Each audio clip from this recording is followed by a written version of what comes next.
আসসালামু আলাইকুম, কেমন আছেন সবাই? আশা করি ভালো আছেন।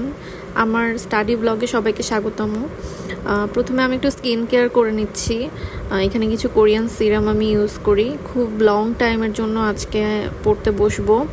এখন ঘড়িতে বাজে সকাল 10:40 এর মতো এবং আমি শুরু করলাম, ল্যাপটপ অন করলাম, স্টপ ওয়াচ চালু করলাম।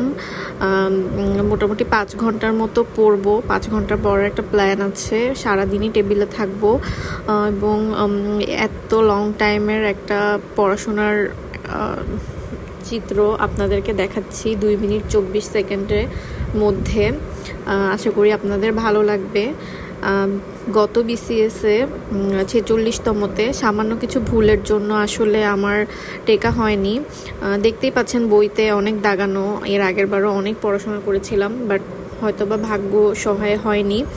কিন্তু 47তমতে আমি আমার আপ্রাণ চেষ্টা চালাবো যেন আমি চান্স পাই। তো ভাবলাম প্রতিদিনই পড়তে বসি, প্রতিদিনই হচ্ছে এক একটা সাবজেক্ট শেষ করার টার্গেট নেই এবং আপনাদেরকে এখন থেকে আর কি এই জার্নিটা আমি শেয়ার করব সবার সাথে।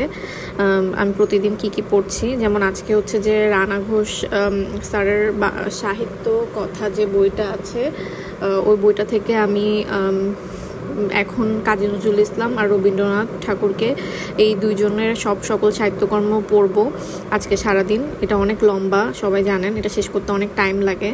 সো আগেরবার যেসব জায়গায় ল্যাকিংস ছিল, এবার আরও বিভিন্ন জায়গা থেকে নোটস কালেক্ট করে একসাথে করে আবার হচ্ছে যে পড়া শুরু করলাম। চিন্তা করছি যে 4-5 দিনের মধ্যে বাংলা সাহিত্যটা হচ্ছে একবার ফুল রিভাইজ করব।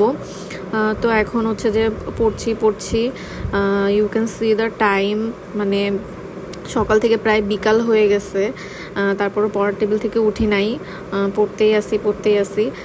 আর এই দুইজনের সাহিত্যকর্ম যে এত লেন্দি, যতই পড়ি না কেন শেষ হইতেই চায় না। সো তারপরও আই এম ট্রাইং। আর এই তো আজকে শুধুমাত্র 2টা কবিকে পড়তেই আমার হচ্ছে পুরো দিনটা চলে গেল। আপনাদের পড়ার টেকনিকগুলো আমার সাথে কমেন্টে শেয়ার করতে পারেন। আজকের জন্য আল্লাহ হাফেজ।